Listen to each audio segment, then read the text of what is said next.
At 7:14 in the morning, with 18 hours until my rehearsal dinner and 31 hours until my wedding, I got a phone call that would have wrecked most people, and I almost let it wreck me too. Then I picked up a pen. My name is Dana Carver. I'm 31.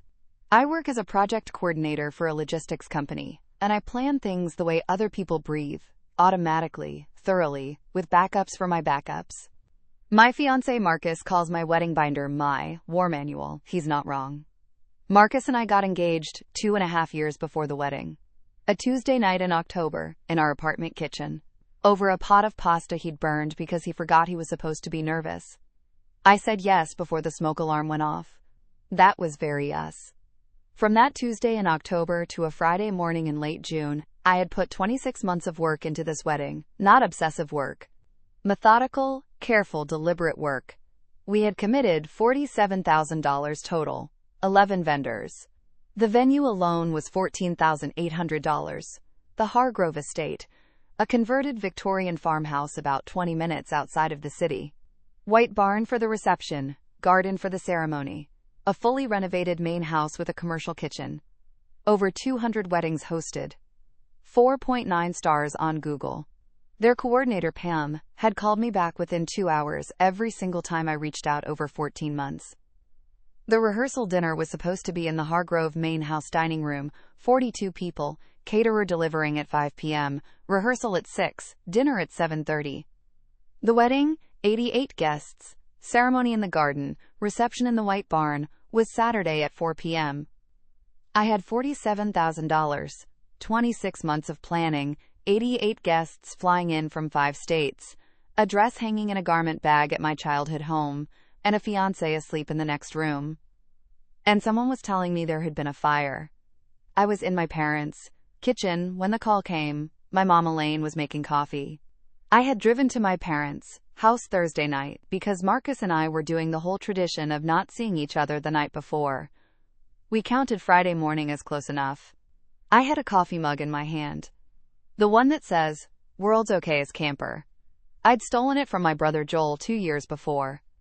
I set it down very carefully when Pam told me about the fire. A grease trap in the commercial kitchen had started the fire around 6 a.m. The fire suppression system had activated and contained most of the damage to the kitchen itself, but the water and foam had spread into the dining room and 2 of the main house bedrooms. Nobody was hurt. The structural integrity of the main house was fine, but the dining room was soaked in fire-retardant foam. The kitchen looked like a bomb had gone off in it, and the fire marshal had placed the entire main house under a temporary occupancy hold. The White Barn and the garden were on the other side of the property. They were completely untouched. So here was the actual situation.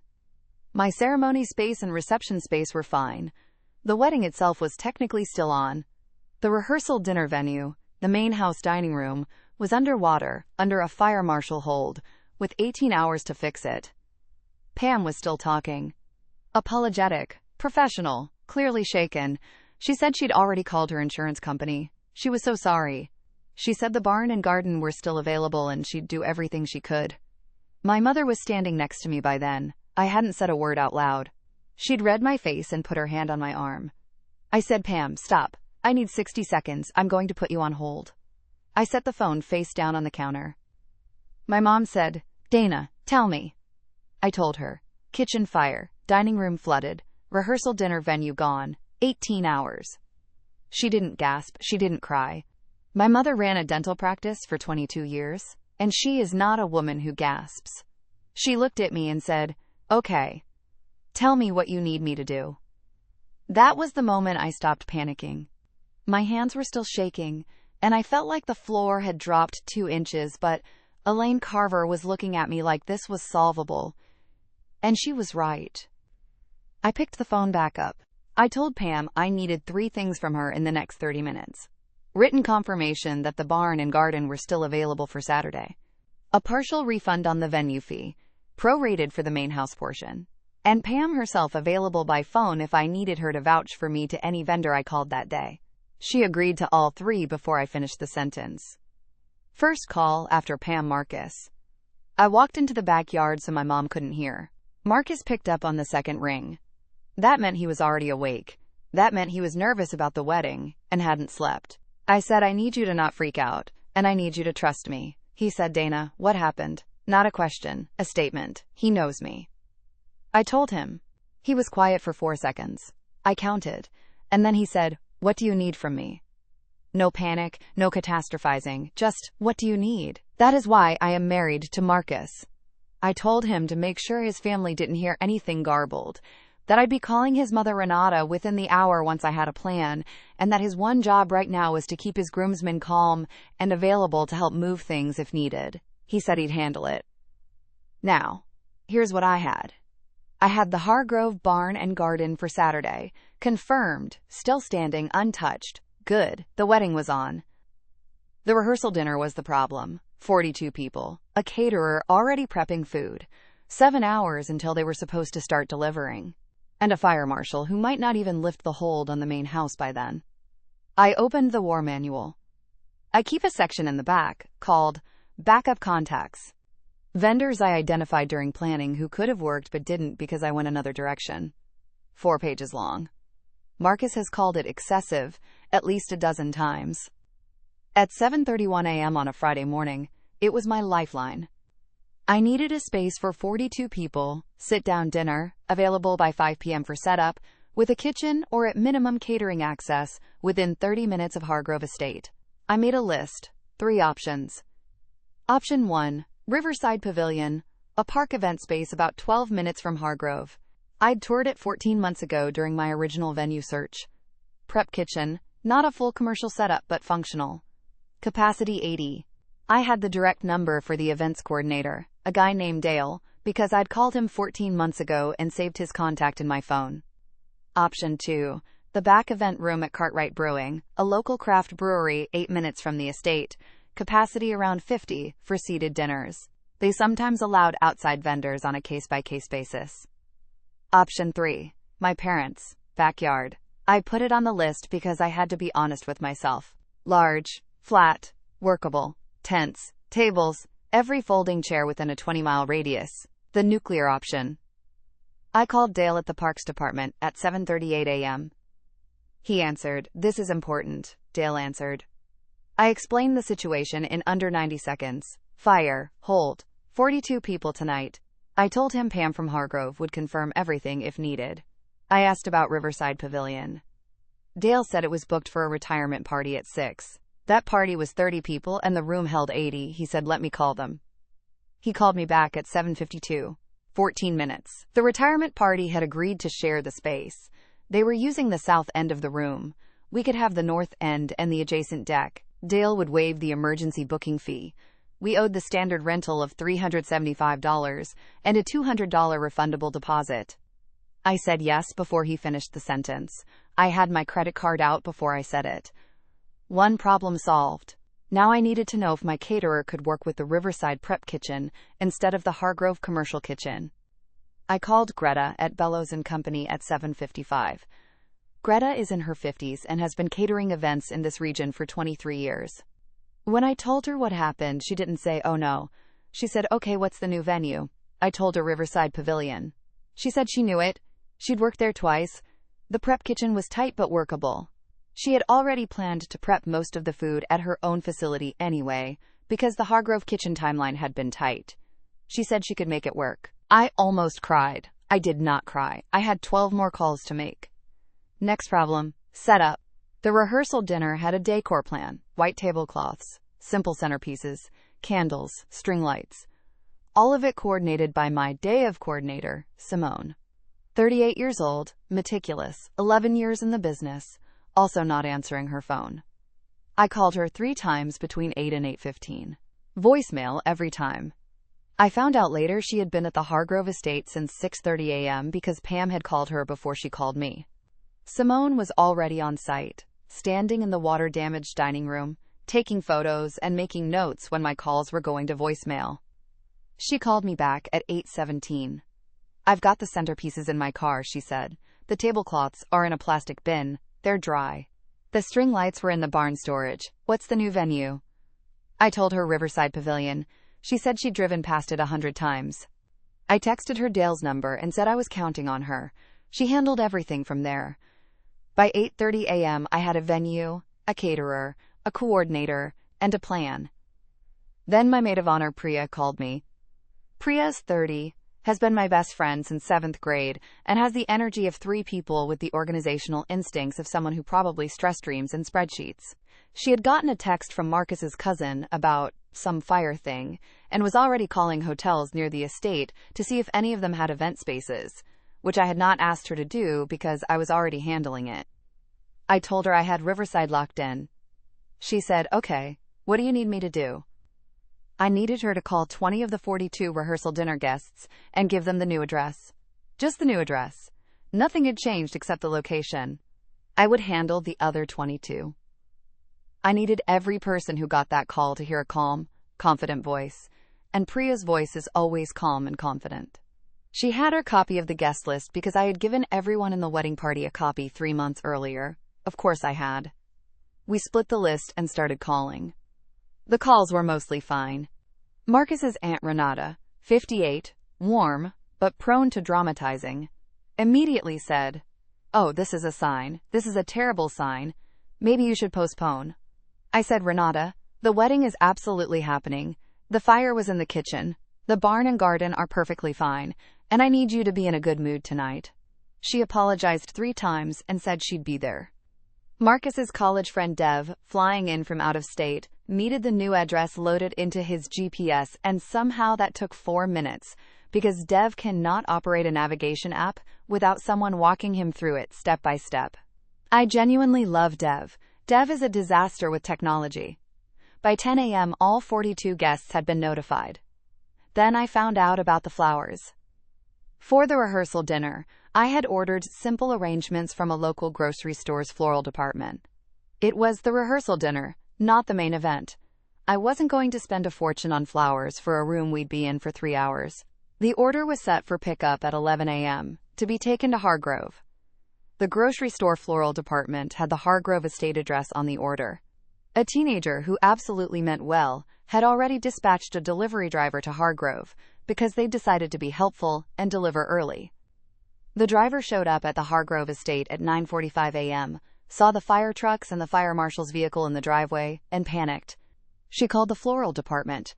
The floral department called my number, but I was on a call with Riverside about table layout, so it went to voicemail. I found out when Pam called and said, "Dana, there's a very confused delivery driver in my driveway." I called the grocery store, got the driver on the line, gave her the Riverside Pavilion address.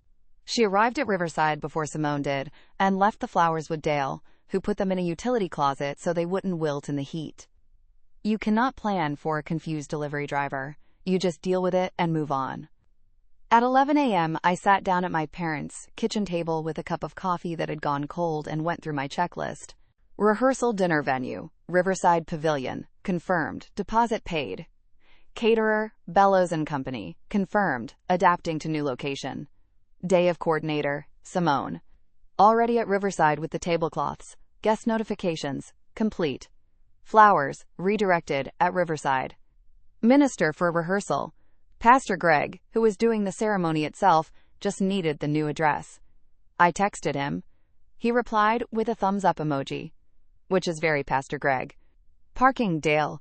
Confirmed the lot held 60 cars with overflow on the street. Wedding Saturday. Barn and garden at Hargrove. Completely unaffected.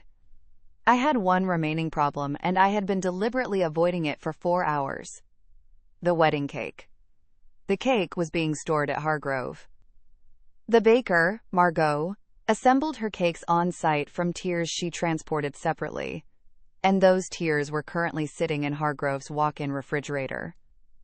The refrigerator that was inside the main house kitchen. The kitchen that was under a fire marshal hold and coated in fire suppression foam. I called Pam. She'd already spoken to the fire marshal. The walk-in refrigerator was a sealed unit. The suppression system had not discharged inside it. The cake tiers were fine. But nobody could access anything in the main house until the inspection was complete and the hold was lifted. She hoped by 2 p.m. I called Margot. Margot made wedding cakes out of her home bakery and had been doing it for 9 years. I told her the situation. She said she would drive out to Hargrove and wait in the parking lot until the hold was lifted. She would not let anyone else touch her cakes. She would transport the tears herself to a safe location for Saturday. I offered to pay for her time and gas. She refused. She said her cakes had never missed a wedding, and this was not going to be the first time. The fire marshal lifted the hold at 1:47 p.m. Margot had been in the Hargrove parking lot since noon. She got her cake tiers, loaded them into the coolers she'd brought, drove them to her home bakery, and said she'd bring them fresh to Hargrove Saturday morning. At 2:15 p.m. on Friday, I took a shower, did my hair, and got dressed for my rehearsal dinner. Simone called at 3:30 to tell me Riverside Pavilion looked, honestly, really pretty, and asked if I wanted to see photos. I looked at the photos. String lights across the ceiling, white tablecloths, the centerpieces, small eucalyptus and white rose arrangements in the middle of each table. The north end of the room had a warm glow. The adjacent deck was lit up and looked out over the park's small pond. Priya texted, "I'm here early and it actually looks great." Renata texted, "This is so lovely, Dana. I'm sorry I said it was a bad sign." The rehearsal dinner happened. All 42 people showed up. Greta and her team from Bellows & Company pulled off a full sit-down dinner. Roasted chicken, wild rice pilaf, green beans with almonds, and a salad. Hot, timed perfectly, and nobody except me and Marcus and Simone and Priya and my mom knew that 6 hours earlier there had been an active fire at the original venue. Pastor Greg walked us through the ceremony. Marcus's 5-year-old niece Lily, the flower girl, practiced her walk 17 times because she kept stopping to wave at people. We decided that was fine. Better than fine, actually. Marcus gave a toast. He thanked everyone for being there. He looked at me when he talked about what it meant to him that we were getting married, and I had to look at the tablecloth for a second because I was not crying at the rehearsal dinner. I had a full day of potential crying scheduled for Saturday. At 10:15 p.m., after the last guest had left and Simone's team was breaking down tables, Simone pulled me aside. "You held it together today," she said. "I've been doing this 11 years, and today was not normal." I asked if the retirement party had been annoyed about sharing the room. She laughed. "They kept sending desserts over. The retiree's wife said your centerpieces were prettier than theirs." I got back to my parents' house and was in bed by 11:30. I set 3 alarms. I slept 7 hours, which was the best sleep I'd had in a month. Saturday. Up at 6:30. Hair and makeup at 8 with the 3 bridesmaids. Priya, my cousin Tess, and Marcus's sister Bia. My mother brought bagels. Bia brought a Bluetooth speaker and played a playlist she'd named Dana Gets Married, and the first song was the Shrek theme, which Marcus had absolutely put her up to. The photographer, Leah, arrived at 9. 29 years old, 6 years shooting weddings, and an eye for light that made every getting ready photo feel like it was caught by accident. At 12:30, we drove to Hargrove. Here is the thing about the Hargrove estate on Saturday. You could not tell anything had happened. The main house was on the far north end of the property. The garden and the white barn were on the south end, up a gentle hill, connected by a gravel path lined with old oak trees. The wedding caterers had a full tent kitchen set up in the field behind the barn and had been there since 9 a.m. The garden was set with 88 white chairs in 2 sections with an aisle down the middle. The arch Marcus's father had built from reclaimed wood, 3 Saturdays of work, stood at the end of the aisle. Priya and Tess had woven fresh greenery and white flowers through it that morning. Pam came to find me just after 1 p.m. She said, "I just want you to know how sorry I am about yesterday." Her voice was tight. She had not slept. I said, "Pam, look at this place." I gestured at the garden. "The wedding is here. This is what counts. Yesterday was yesterday." She nodded and walked away fast. I'm pretty sure she cried around the corner of the barn. At 4 p.m., the string quartet started playing. At 4:12, the processional started. I walked down the aisle on my father's arm. My father, Robert, is a retired civil engineer who cries at literally everything. Commercials, documentaries, sports, the ending of movies he has seen 30 times. He cried from the moment the processional music started. He cried through the entire walk. He was squeezing my arm so tight I had a faint bruise from it the next day, which I thought was perfect. Marcus was at the end of the aisle in his navy suit, hands clasped in front of him. He watched me walk toward him the whole way without blinking. When my father handed me off, Marcus leaned close and said quietly, "You did it." He meant the wedding. He also meant the day before. He knew exactly what it had cost me. The ceremony was 22 minutes. When Marcus and I said our vows, we wrote our own. There were audible sounds from the guests. Not crying exactly. More like a collective exhale. Like everyone let go of something they'd been holding. Then it was done. We were married. The reception in the White Barn ran until 10:30 p.m. Leah sent us the photos 2 weeks later, and I have looked at them so many times I know every face in the background of every shot. The dancing. The cake cutting. Lily throwing flower petals at guests even though her job was finished. Dev and his wife on the dance floor doing something that was technically not any recognizable dance move, but was extremely committed to whatever it was. My father, still slightly damp-eyed, dancing with my mother to a song that came on randomly, a song they had danced to at their own wedding 34 years ago. Now, here is the thing only I knew about Saturday. The wedding cake. The 2 tiers that Margot had transported overnight and brought back fresh Saturday morning. When Margot and Simone assembled the cake on site that afternoon, one of the structural supports for the 2nd tier was slightly off angle. The cake leaned, not a lot, maybe 3 degrees. But when Margot came to find me 20 minutes before guests arrived at the barn, she was pale. I walked over and looked at it. Subtle lean. Maybe a 1/4 inch off center at the top. The fondant was perfect. The white peonies on top were covering the part of the 2nd tier that looked most noticeably angled. I said, "Margot, we are going to move this table 2 feet to the right so the lean faces the wall instead of the guests. And then we are going to cut it from this side, and nobody will ever know." Margot stared at me, then she said, "I never thought of that." We moved the table. The lean faced the wall. We cut from the front. The inside was lemon lavender, and it was so good that 3 people asked for the bakery's card before they'd finished their slice. In every single photo from the reception, the cake looks perfect. Because it was. Mostly. The financial cleanup took time. Hargrove's insurance adjuster got involved the following week. After a lot of back and forth that was equal parts boring and maddening, we reached a settlement. Hargrove refunded $4,200, the portion of the fee that directly covered the main house facilities. It took 11 weeks. Riverside Pavilion cost $575 total, $375 for the rental plus the deposit, minus the $200 back when we returned the space clean. Dale also sent a handwritten note that said, "Congratulations to the Carvers. That note is on our fridge." Greta at Bellows & Company charged us the original rehearsal dinner, quote, with 0 emergency or relocation surcharge. She said she didn't feel right charging extra for something that wasn't our fault.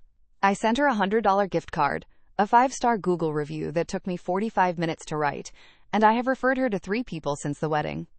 Simone billed her standard day of rate and added nothing for the crisis management, the early morning Hargrove assessment, or the last-minute Riverside setup. Her invoice came with a note that said, "This is what I signed up for. Call me for the vow renewal." Margot charged nothing extra and sent us a small cake for our 1-month anniversary, a tiny frosted thing with, "Still standing," written on it in green icing. I cried at that one. Full tears. Leah delivered the photos 6 weeks after the wedding. The photo everyone talks about, the one that has ended up on 3 separate wedding recommendation boards and that Renata has sent to everyone she has ever met, is from the ceremony. Marcus and me at the end of the aisle, right after Pastor Greg told Marcus he could kiss me. Marcus has both hands on my face. I am laughing. Not smiling, laughing. Shoulders up, eyes shut, bouquet tipping sideways. Leah said she caught it by accident. She was adjusting her lens and just shot. She almost didn't include it because it's technically slightly off-center and my flowers are crooked. It is framed in our hallway. It is the first thing you see when you walk into our house. 3 of my friends got married in the 14 months after us, and every single one asked me for vendor recommendations. I gave them all Simone's number first. Get a day of coordinator. A real one. One who will drive to a fire scene at 6:30 in the morning and load tablecloths into her car without being asked. I also told them to read their venue contracts carefully and document everything. And I told them, If something goes catastrophically wrong at 7 a.m., the first thing you do is breathe, make a list, and start making calls. The wedding that feels completely ruined in the morning can still happen by 4 in the afternoon. It just looks a little different than you planned, and different is not the same as wrong. Marcus and I have been married 14 months. The Hargrove fire is a story we tell at dinner parties. I always start the same way. The venue called at 7 in the morning, and I almost put my coffee mug through the window. People always lean in. So I want to ask you, what would you have done at 7:14 a.m. when that call came in? Because I've never actually asked anyone that, and I still wonder sometimes if I would have made different calls with more time.